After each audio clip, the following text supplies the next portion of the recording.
guys, balik lagi sama aku Kesya Delia Safira. Di sini aku nggak sendirian. Di sini aku bareng tim aku, yaitu yang pertama ada Bimo Aryadi, yang kedua ada Wendy Ramdhani, dan yang terakhir ada Aulia Saras Elma. Di sini kita udah siapin 3 segmen yang bener-bener seru banget. Kalian harus banget tonton ya. Yang pertama kita akan merakit PC dari nol banget sampai bener-bener tuntas, sampai bener-bener kalian ngerti banget ya. Lalu yang kedua kita ada video membandingkan kedua motherboard yang sudah kita analisis, kalian bisa nonton nanti. Lalu yang terakhir buat kalian yang bener-bener pengen PC yang keren banget tapi budgetnya pas-pasan, kalian bisa nonton kita karena kita ada promosi dari Semut Store PC only 5 juta rupiah yang hanya ada di Semut Store. Pertama, let's build the PC. Halo semuanya. Halo. Di sini kita akan ngerakit PC. Kita akan ngerakit PC dari nol banget sampai tuntas. Nah, buat kalian yang tertarik ngerakit PC tapi nggak tahu caranya gimana, kalian harus banget nonton kita. Kenapa sih kita harus nonton kita? Karena kita bakal ngasih tahu caranya dari awal banget sampai akhir banget yang sejelas-jelasnya. Nah, siapa? Aku. Nah guys, dikarenakan mungkin kami gak punya PC yang fisiknya, jadi kami itu pakai satu software game yang bernama PC Building Simulator. Langsung saja kita mulai ke PC Building Simulator.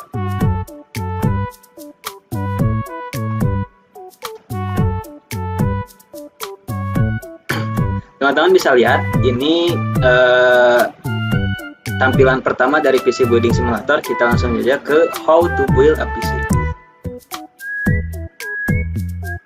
Nah, di sini kita ditampilkan di layar ada sebuah cache dari apa? PC. PC-nya dong. Nah, yang pertama-tama harus kita lakukan adalah membukanya terlebih dahulu. Kita pencet. Ya mungkin kalau di relap di ini ya di baud, tapi di sini dipencet aja juga bisa. Nah, ini kita bakal buka dulu mounting PSU-nya karena sebelum kita memasangkan hardware yang lain, kita akan memasang PSU terlebih dahulu. Nah, ada sedikit saran dari saya buat kalian yang mau rakit PC. Sebaiknya kalian itu kalau misalkan mau rakit PC, dimulai dari motherboard sampai yang lain-lain, bisa aja tuh. Saran dari saya mah pokoknya ngerakit si motherboard itu jangan di dalam case, tapi di luar case. Ambil motherboardnya dulu, pasangin CPU, pasangin fan CPU, terus pasangin RAM, pasangin itu ya, pokoknya mah semuanya.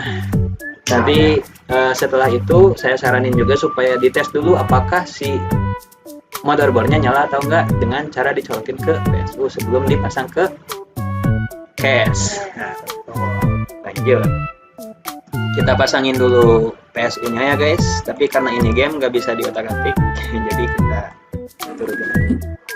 Ini ada mounting. Mau tanya Kalau PSU itu apa sih?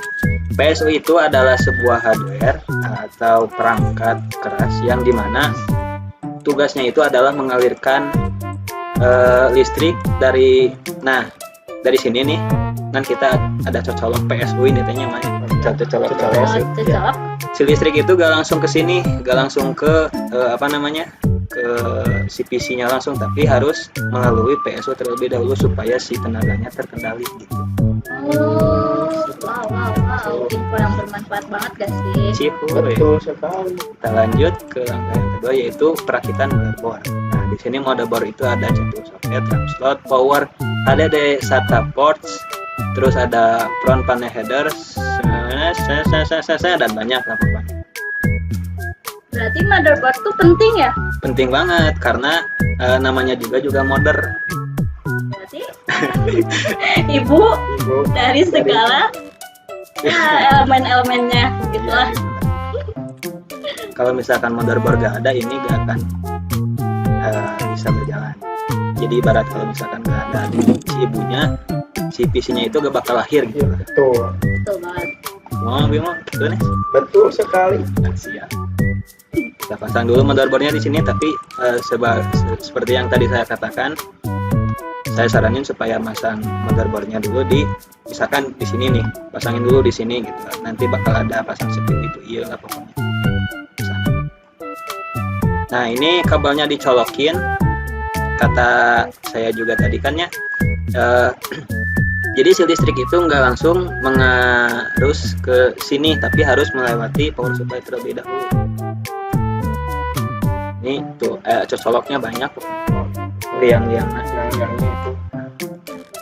Udah, ini motherboardnya udah terpasang. Selanjutnya adalah CPU. Prosesor. Ya. Nah, fun fact, ini enak Apa? banget. CPU. Maaf. CPU tuh buat apa sih sebenarnya? Coba jawab Bang Bimo.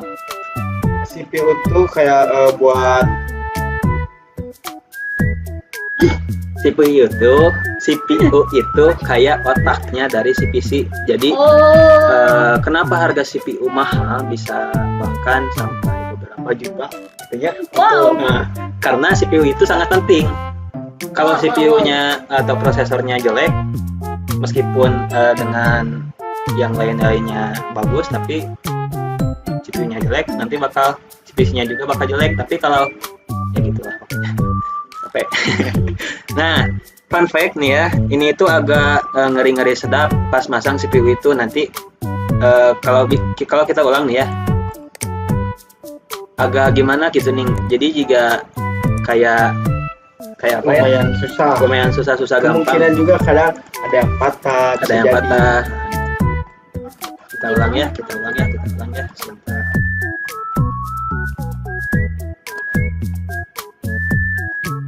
Terus gimana dong cara masangnya, Bang Bimo? Gampang sih sebenarnya buat kalian masang CPU-nya. Jadi nanti ada kayak buat pengunci. Itu tuh kita buka dulu slotnya, terus angkat ke atas, langsung masukin CPU-nya, dan tetap tutup dan dikaitkan lagi itunya. Lagi kaitnya ya, pokoknya ya. Gitu. Betul. Tapi aku dengar ya, kalau kita masang CPU tuh itu mengerikan banget sih, kayak ya nggak sih? Betul sekali. Karena kalau sekalinya salah kan Harganya mahal. Makanya kalian hati-hati, jangan sampai kebalik juga masang CPU-nya.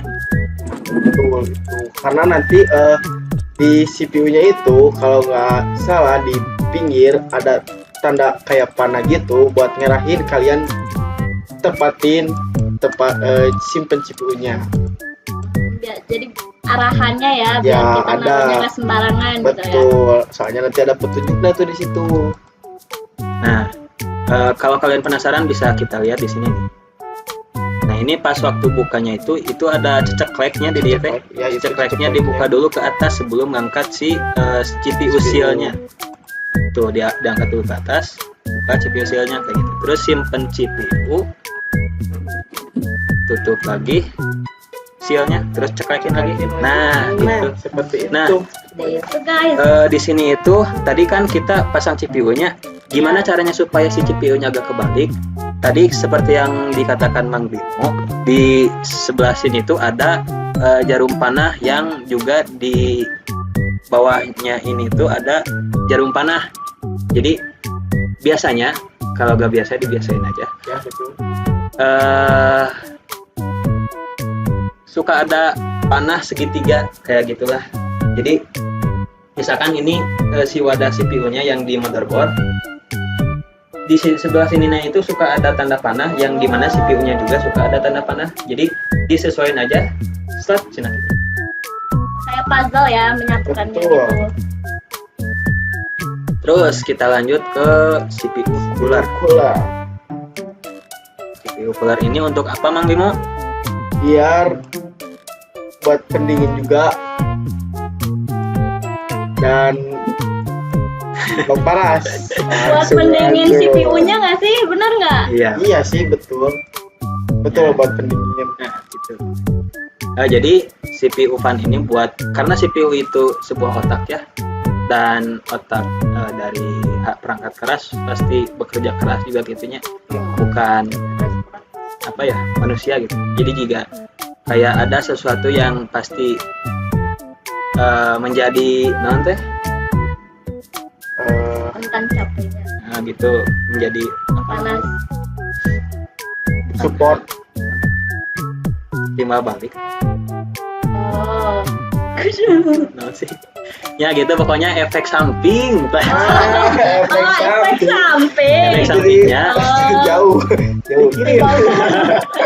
Efek sampingnya itu si proses itu bakal panas karena bekerja keras. Makanya di sini butuh CPU Pendingin. cooler buat pendinginnya semuanya. cihuy pokoknya. Cihuy gak? Cihuy Cihuy. banget. Nah, terus kita lanjut ke yang seterusnya, itu ada graphic card. Di sini graphic card itu buat apa? Kesa, coba sih. Buat apa ya? Coba Kang Bimo jelaskan. Nampaknya sepertinya ini mah harus Bang Paras lagi yang jelas. Jelasin saja Bang Paras. Nah, jadi graphic card itu biasanya yang ini mah cuma sebatas yang saya ketahuinya. Nanti itu si monitor itu supaya bisa supaya si PC bisa mengirim sebuah gambar di monitor dengan resolusi yang bagus gitunya, pokoknya enakan kelihatannya, kita itu harus pakai graphic card yang memadai juga. Di sini kita pakai, gak tahu apanya, gak tahu IPU merek apa, pokoknya. Terus kita lanjut ke pemasangan selanjutnya, yaitu Nah, RAM. RAM tuh buat apa sih? Buat apa sih Mang Bimo? Buat simpan memori data kalian ataupun isi-isi yang lainnya seperti itu. Itu mah storage. Storage. Oh, storage. Berarti saya salah kawan-kawan. RAM itu buat apa Kesa?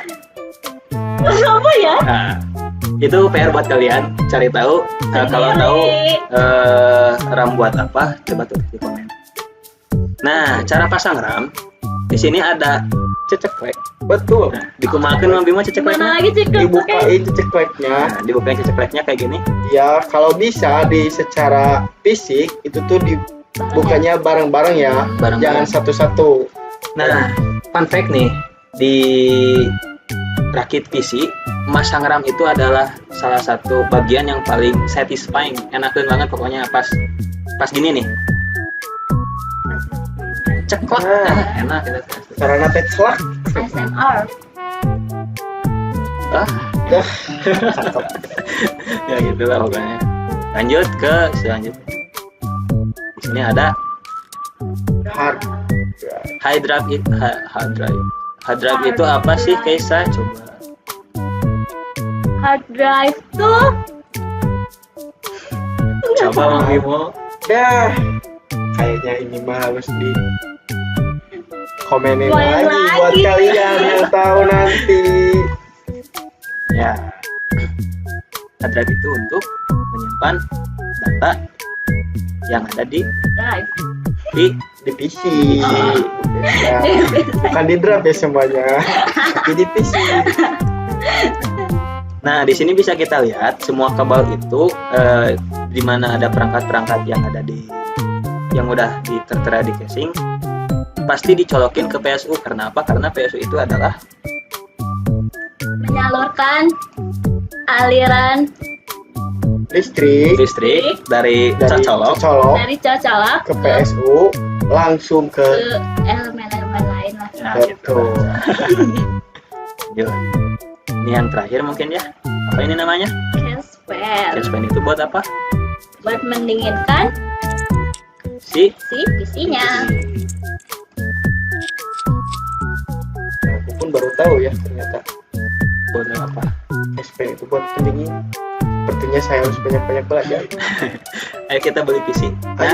Nah, fun fact buat kalian yang masih nonton sampai sekarang, tonton sampai akhir, soalnya di akhir itu bakalan ada promosi tentang PC yang dimana harganya cuma 5 juta. Bener-bener worth it sih. Kalian harus Murah nonton banget, banget. Kalian murah harus pantengin video kita terus. Ya kan, kapan lagi PC 5 juta? Kapan lagi? Kamu mau? Oh, mau banget. Aku juga mau ACC. banget. Pasti dalam hati kalian kan ya. Isi 5 juta. Damn. Nah, kita lanjut setelah kita udah pasang-pasang ya, terus colok-colokin kabelnya juga. Kita mulai dari colokin listrik ke PSD. Cus. Ada yang ngebeladuk gitu. Oh, tarik deh ya. Terus keyboard sama mouse kita colokin ke USB. Ini USB. Dan yang terakhir monitor kita colokin ke grafik card. Connect grafik card HDMI. Pakai HDMI ya. Terus kalau udah kita nyalain, pencet cus dan udah Well. nyala. Mungkin sekian dari kami tentang bagaimana sih caranya Rakit PC. Terima kasih telah menonton. Kita lanjut ke segmen selanjutnya, yaitu tentang perbedaan dari dua motherboard yang telah kami analisis yang akan dibawakan oleh Bang Bimo dan Bang Wendy. Kalian harus tonton ya. Oke.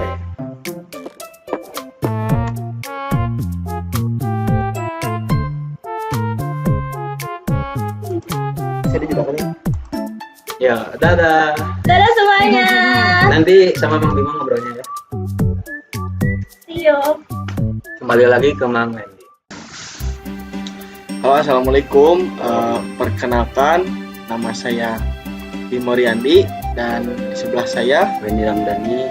Di sini saya bakal ngejelasin perbedaan dua motherboard, yaitu Motherboard desktop Intel dan generasi lama. next. Yang pertama, dua motherboard yang dianalisis. Motherboard yang warna biru itu Portcom G31 atau G41, tata letak entry level, slot PCI dan PCIe, Porto Legalis ID. Motherboard bawah hijau kan Intel desktop board desain lebih modern, komponen generasi lama dengan port 1/0 sedikit lebih lengkap. Perbedaan tata letak dan komponen utama terlihat jelas dari kedua papan sirkuit ini. ya. Hanya ada perbedaan tata letak dan arsitektur. Kedua motherboard berasal dari era yang sama, namun menunjukkan perbedaan desain yang berbeda. Motherboard atas menggunakan chipset entry level Qualcomm G31 atau G41, sementara motherboard bawah adalah Intel desktop board dengan visual arsitektur yang sedikit lebih modern meski tetap menggunakan komponen generasi lama. Perbedaan tata letak dan posisi komponen utama mencerminkan target pasar dan kemampuan masing-masing platform.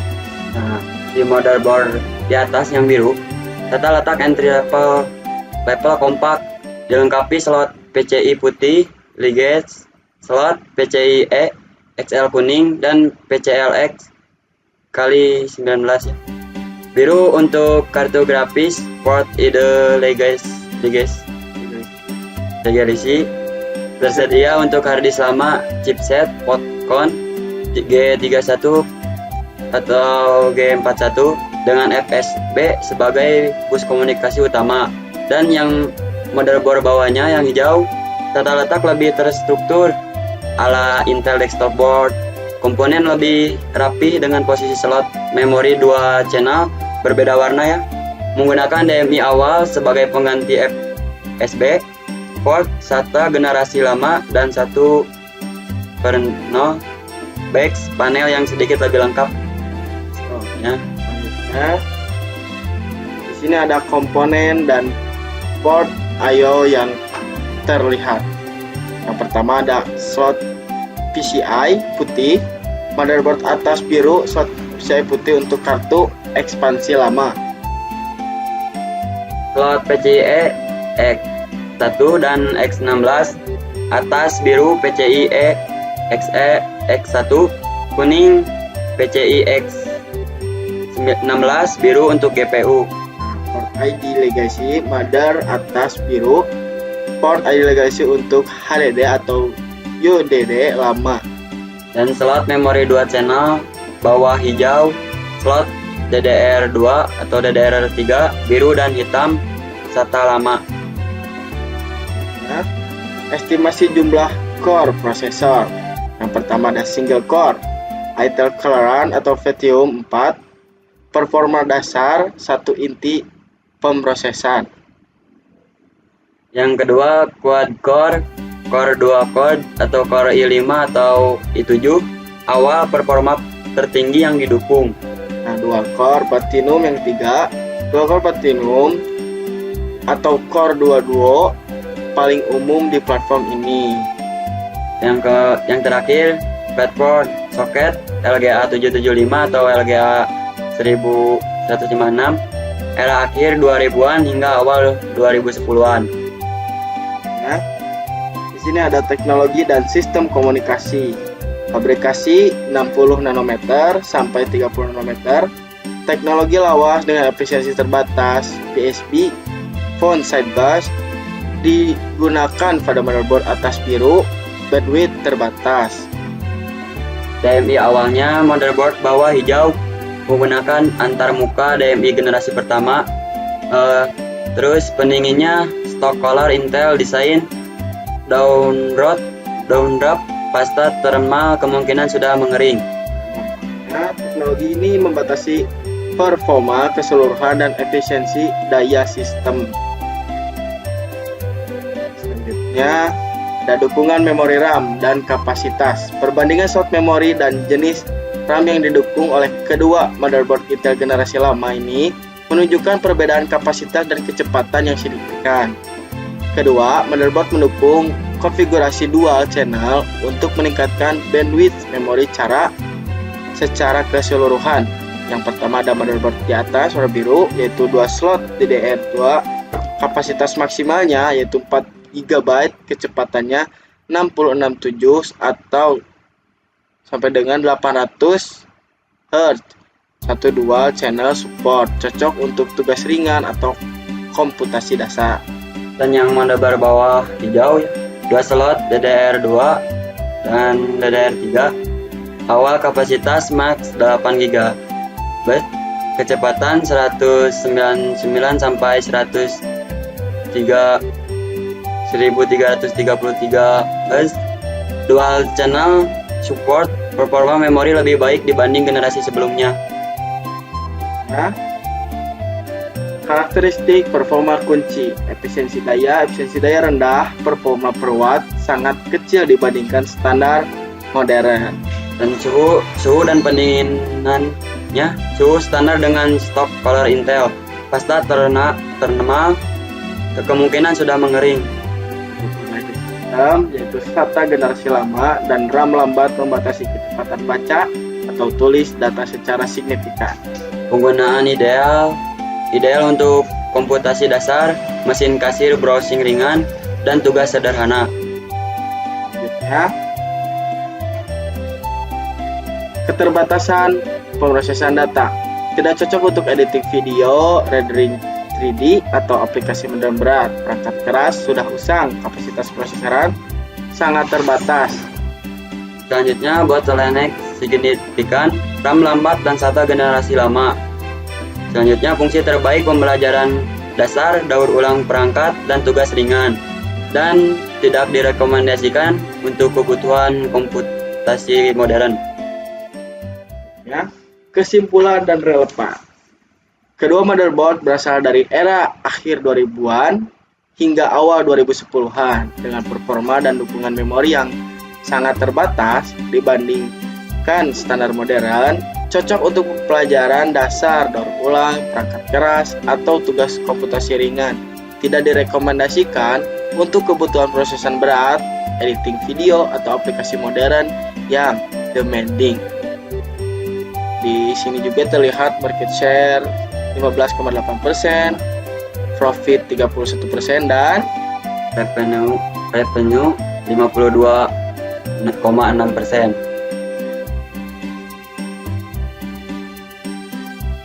Sekian Sekian, dari terima kasih saya. atas perhatiannya.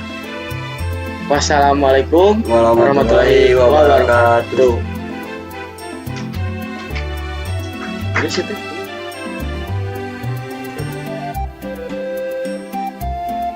Sedih. Sedih. Halo guys, nah setelah kita capek-capek bahas teori rakitan barang Bimo dan Wendy tadi, kalian ngerti gak sih? Pasti banyak kan di antara kalian yang Asik ngebatin, Bang, gue pengen punya PC kenceng buat gaming sama editing, tapi gak mau ribet rakit sendiri, takut salah colok, mana modalnya mepet lagi, ya kan? Relate banget Faras, makanya buat kalian yang nggak mau pusing tapi pengen performa maksimal, solusi terbaiknya adalah beli PC rakitan siap pakai di Semut Store. Semut Store ya guys, biar semut. Tuh, kenapa sih harus di Semut Store? Karena kita punya reputasi juara dengan rating 4,9 bintang dan sudah terjual ratusan unit di marketplace. Ditambah lagi ada garansi komponen terpilih, jadi kalian gak perlu cemas soal durabilitasnya. Oke, betul sekali tuh. Sesuai dengan spesifikasi resmi yang ada di atas sini, PC rakitan dari Semut Store ini beneran gak main-main rakitannya. Penasaran gak? Yuk kita bedah isinya satu persatu. Nah, kita mulai dari otaknya dulu ya.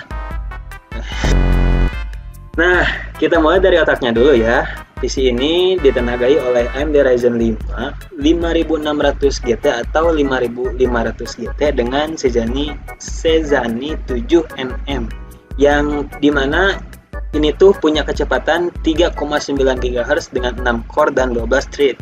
Prosesor ini tangguh banget buat multitasking, kerjaan berat, ataupun gaming. Nah, untuk urusan grafis, kalian udah dapet VGA Integrate AMD Radeon Vega series grafik 2GB. Biar grafisnya makin optimal, performanya disokong oleh RAM DDR4 16GB. 8GB dikali 2 dual channel atau 8GB PC 2666 dengan garansi lifetime. Jadi buat pindah aplikasi editing itu dijamin mulus banget. Pokoknya gak cuma itu, penyimpanannya juga pakai sistem dual storage yang super cerdas, ada kombinasi SSD sama HDD juga. HDD nggak tahu. SSD sama hard disk. SSD-nya di sini kita ada 256 GB atau yang 128 GB juga dari SATA, yang bikin booting Windows cuma hitungan detik, plus tambahan juga hard disk 500 GB buat wadah file game dan mentahan video kalian. Nah, semua komponen gahar tadi dipasang di motherboard MB A520M soket AMD, disuplai oleh daya stabil dari power supply 500 watt, Faro atau Wisec, dan dibungkus rapi di dalam casing gaming Small View atau Faro atau Furion yang sudah dilengkapi dengan 3 buah fan RGB. Keren banget gak sih? Keren, harus RGB ya, biar apa? Biar keren. Biar cihuy. Nah, yang paling menggoda dari Semut Store itu ada di pilihan paketnya, Faras. Oke, apa tuh? Seperti yang tertera pada brosur lengkap di sini. Di sini ya. Nah, kita nggak cuma beli PC-nya aja, tapi bisa pilih varian full set. Nah, betul banget tuh, oke. Kalau kalian pilih varian full set, kalian bebas pilih ukuran monitornya. Ada LED 24 inch 100 Hz black. Ini yang paling best seller dan kami rekomendasikan kepada kalian, pokoknya yang 24 inch 100 Hz black. Terus ada yang 22 inch 100 Hz dan ada yang 19 inch yang paling ramah di kantong. Dan enaknya paket full set ini juga udah langsung dapat bonusnya, yaitu keyboard dan mouse RGB. Nah, harus RGB biar apa? Harus RGB biar cihuy. Plus speaker eksternal juga. Jadi pas barang sampai di rumah tinggal colok, tinggal langsung ready, langsung main game, langsung main Halo, langsung kalah, langsung menang. Paras, bonus gratisannya masih ada lagi. Apa tuh? Setiap pembelian PC ini kalian bakal dapet free USB Wi-Fi adapter, Wow. free dan juga free fan case RGB tambahan, dan yang paling penting free packing kayu. Ada free packingnya ya guys. Biar apa? Biar Biar nggak nggak lecet. RGB-nya biar nggak lecet ya Oke. guys. Jadi pengiriman dijamin aman sentosa sampai depan pintu rumah kalian, bahkan sampai depan pintu kamar kalian, aman banget itu mah. Nah, aman. Kamu pasti penasaran kan harganya berapa sih untuk performa selengkap ini? Jadi harganya itu benar-benar ngerakyat guys. Mulai dari 5 jutaan aja. Nah, kalian udah bisa bawa pulang PC idaman kalian. Kapan lagi punya PC kayak gini? Pasti dalam hati kalian, Wen ya punya PC Wen 5 ya. juta Wen yang ya. bisa pakai gaming gitu. Saatnya Saatnya upgrade experience gaming dan produktivitas kalian. Jangan sampai kehabisan promonya ya. Nanti baru Thank you. kehabisan. Dadah. Jangan lupa beli. Jangan lupa beli. Sekian dari tim kami. Semoga bermanfaat buat kalian semua. Dadah.